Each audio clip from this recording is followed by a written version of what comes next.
Yeah, but you know what? Well, before you do the thing, just like 4 days after we had that talk, a friend of mine killed herself. So then they're not only thoughts. I mean, in my case, they were thoughts, but they can become true. Thoughts can manifest themselves, obviously. I was really scared. Thoughts manifest themselves, yeah? There's a relationship, an apparent relationship between thought and matter. So it's really important to be aware of the relationship when ultimately it's only thoughts. But then it's not manifestation. It's not because you think of something it's going to happen. No, not necessarily. I experienced that I thought many things and they never happened. Okay. All right. Okay.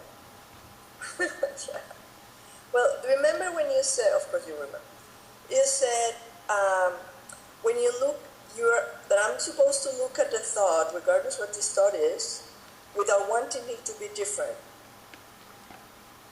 How does that not wanting it to be different exactly look like? Because sometimes I think I'm observing a thought, and then I think, oh, I'm okay with the thought, I don't want it to be different.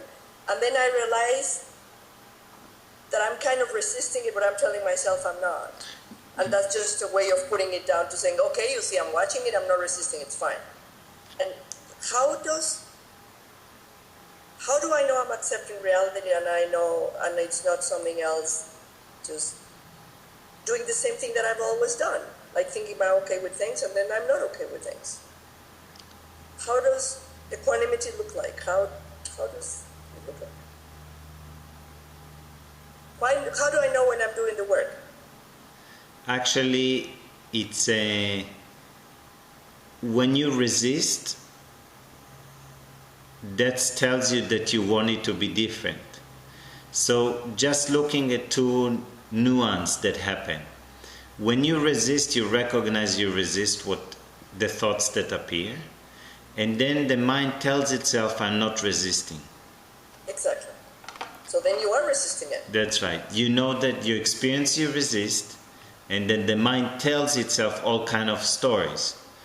These kind of stories, you just either discriminate or you ask yourself, who would I be without this idea? And you come back to see what you experience. Do you resist or not? So when you resist and you observe it, it is transformed, transmuted, without telling yourself mentally. So in the beginning there's a lot of mental chatter that speaks about it. I'm not resisting. I'm accepting what is. All this thought has nothing to do with not resisting or accepting. So I'll give an example how it is just observing what it is. If you look at the picture and you don't have any thought about it. No, wow, it's pretty. That's a judgment. Or you look at a dog and you see the dog as it is, then there's no judgment. You're observing it as it is. Right now, you're listening, right? Do you have any judgment? Yes, I was thinking I never do what you're saying. Like every time I look at a picture, if I look at a dog or I look at something, I'm making a judgment. And right now?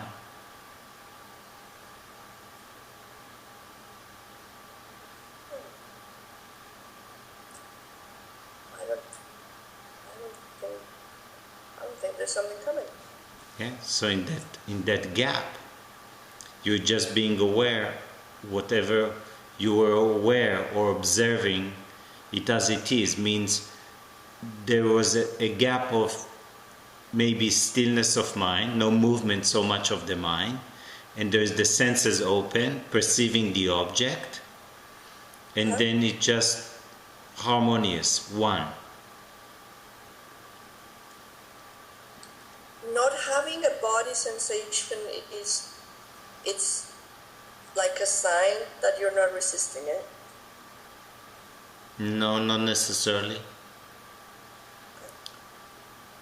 Anytime, so another way to look at it is conflict. So observe anytime there's conflict inside you. Observe anytime there's resistance inside you. Observe anytime you want or you don't want something. Catch that instead of trying to understand what it is, equanimity, or observing it as it is. See when you're not observing it as it is. See when you're judging it. See when you're resisting something. See when you argue with something. See when you're in conflict with something. So if I catch the conflict, what do I do? When you're aware of the conflict, you're already rising above the conflict itself. That's consciousness rises. Yeah. Because you're aware of it means you're not it.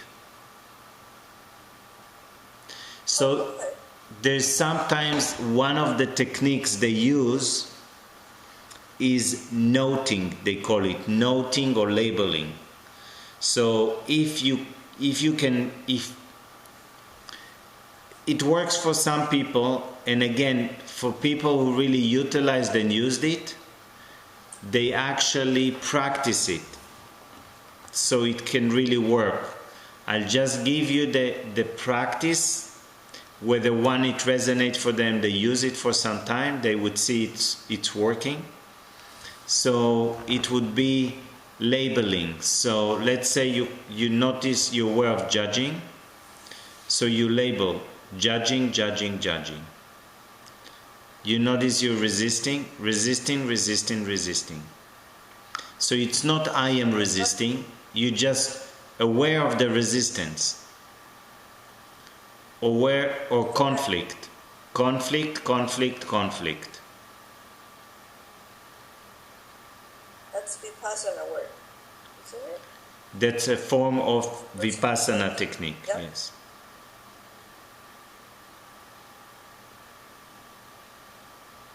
That's at least what they call it, Vipassana. Would it make any sense? Yeah, I think I saw it in a class or something. Oh, now I lost the voice. Are you there? Yes. Oh yeah, you're back. Would it make any sense if I tell you that when suddenly there's a little gap or there's no conflict, there's discomfort?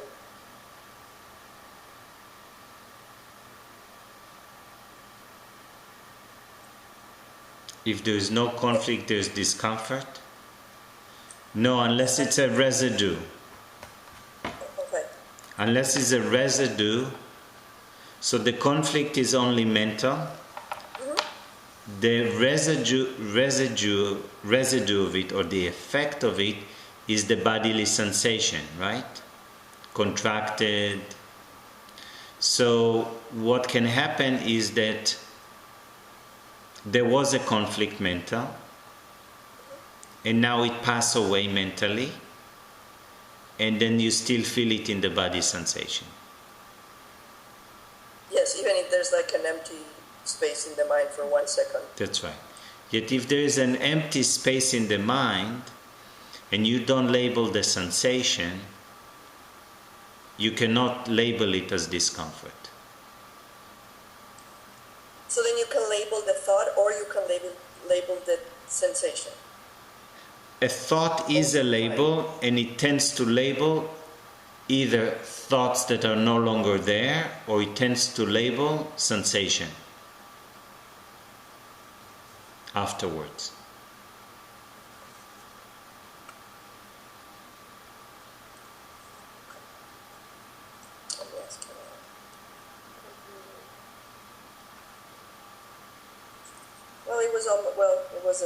This is the answers of the same question. It was to the conflict is not, it's not in the thought, but it's in the sensation, and you explained that to me already. Conflict can be with other thoughts, undesired thoughts, or conflict would be with undesired sensation, bodily sensation. And then there's conflict with what we call life, reality, and that's because of belief that it should be different. Oh, that's what I was going to ask you. So, when do I know if I'm accepting reality as it is? It's the same when there's no conflict. Even if there's sadness. No, you have to work on reverse. You work in reverse. Instead of trying to realize when you don't have a conflict, look when there is a conflict. Don't look where there isn't. When there isn't, there's peace and harmony. Don't be concerned about that. It's natural. That's the natural state of being. So in the mind, it's trying to not look at the conflict and look when there is no conflict. No. Look at the conflict. Look at the resisting. Look at arguing with what is, and now either observe it or examine it. And recognize the defect of resisting what is, having conflict with what is, or arguing with what is.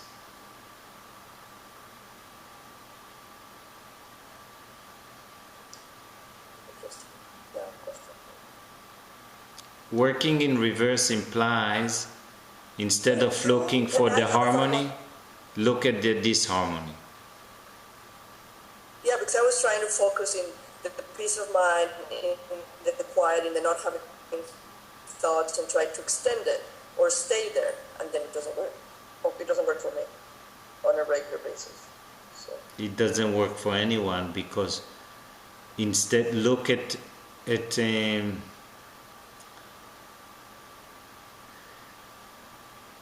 the monkey mind. Look at look at it instead of trying to avoid it. See, the habit is a seeking pleasure and avoiding pain, right? So unpleasant thought is labeled in the mind pain. So now the mind comes and hears the concept, okay, who I am is beyond it. Now I don't want to look at that. No, the mind has to observe it. Well, you just said that the pleasant thought is what? The pleasant thought is seen as pain. Did you say? What you say? Could you say again what you said about the pleasant and the negative thoughts is labeled for the mind as unpleasant. And that's the one I don't want to see. That's right. So the mind says, I want pleasure, I don't want pain, so I don't want this kind of thought. So let me see how I'm looking for the pleasant. And what happens, the unpleasant thoughts, or just thoughts that I perceive as negative, hunt you in the rear. They come behind. They're not going to stop.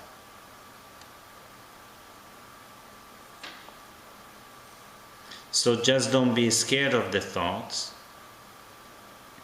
Don't be scared of the sensation. Welcome them all and observe them. And once you observe them, you can examine them. This is where the work of Katie, Baron Katie, can be effective, if you can examine the thoughts. Because that leaves you the bodily sensation alone, right? And that gets you to focus on the cause of where the pain is, the cause of the discomfort, what's causing you suffering, which is thoughts only when they appear to be real.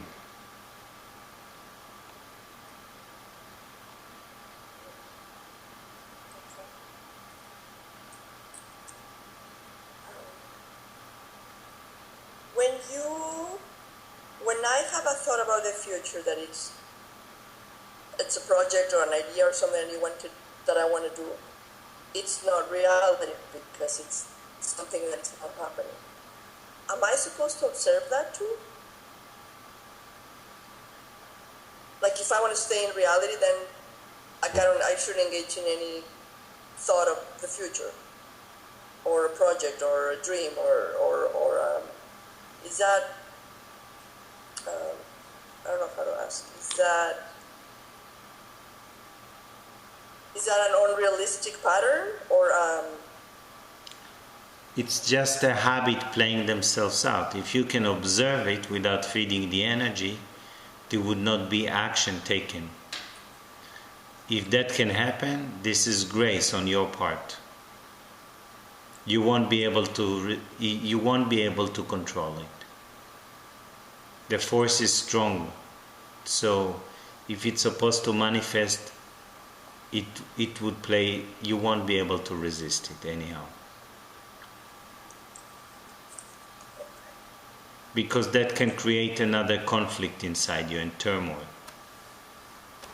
Right? wanting to think those thoughts about the future? Yeah, thoughts about the future appear and you desire them and you want to follow them, and then you have a thought, no, I'm not supposed to. This would clash, create a tension. It's a very strong clash that tends to just create more turmoil. So you might follow these thoughts and recognize that they don't really give you what you think they do. That you would see the defects of it. You see that you're just getting lost in a dream. That's what the question was going, like, if I have a project and then it's kind of senseless to go into that project because it's a dream. It's not true. It's not happening. So why do I make things happen? Just like, I don't make things happen? In truth, you don't. Things just happen. We just might be deluded to believe and led to believe by the mind that we are doing the things, and if we don't do it, nothing is going to happen, which is not true. Well, that's kind of a relief on one side, because I think so many nasty stuff that I'm happy they're not happening just because I'm thinking about it.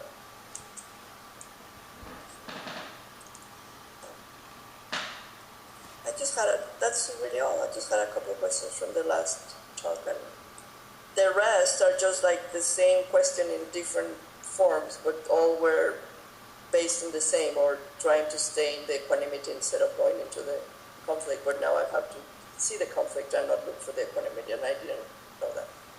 So, do you practice every day? What do you do on a daily basis?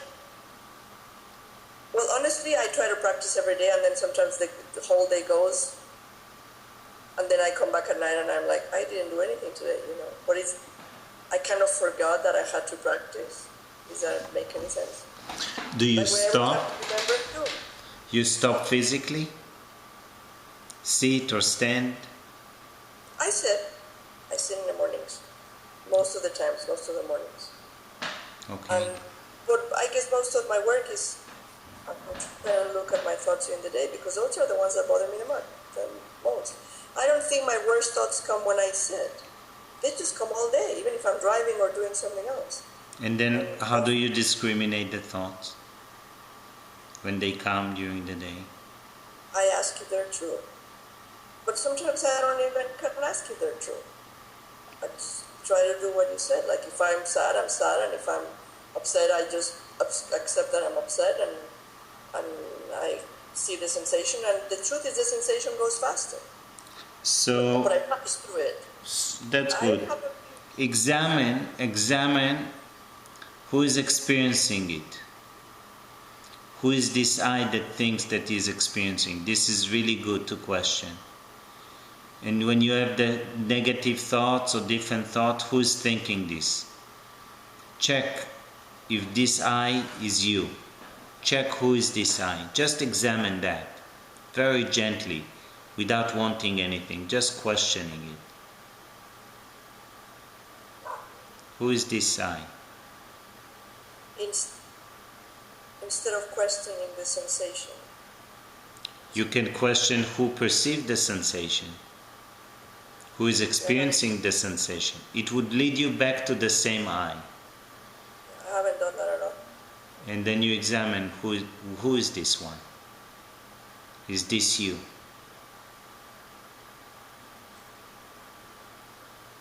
Sometimes it may feel that it's you. It doesn't matter, you just question. And then what do I do with the answers? Nothing. You just see. Yeah. When someone explores something, they don't explore with the answer already before they explored, right?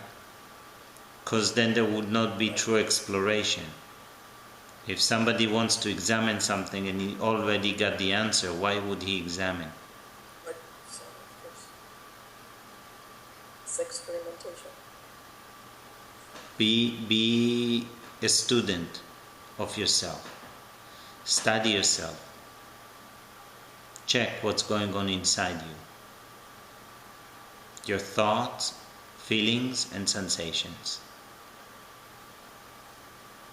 I was talking to a friend of mine, I don't know, yesterday or today, about purpose and meaning and why is the reason of doing all this work. Is there a time when you find a purpose or a reason or a meaning?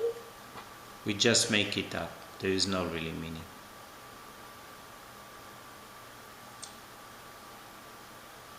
Yeah? Because what's the meaning for us being here right now? If we don't tell any story, any thought about it, what's the meaning?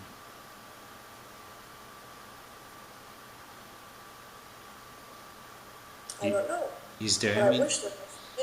Is there a meaning when you don't have a thought about what's happening right now?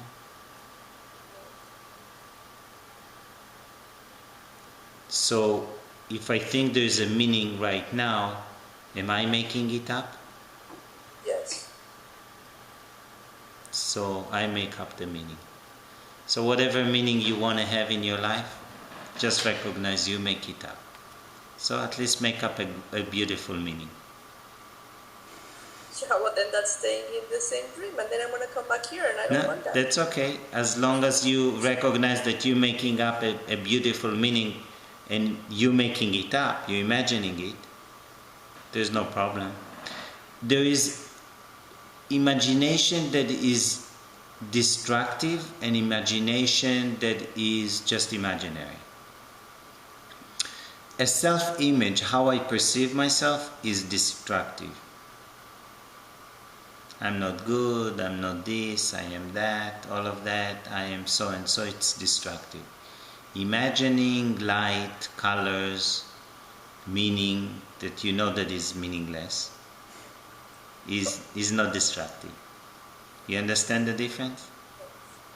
Yeah? People can use their mind as a tool, so they can do healing and picture colors and feel it and see all of it, and it's just imaginary. It's not a destructive self-image about themselves. And as long as you have the recognition with the mind, with the clear mind that it just images, imagination, all is well.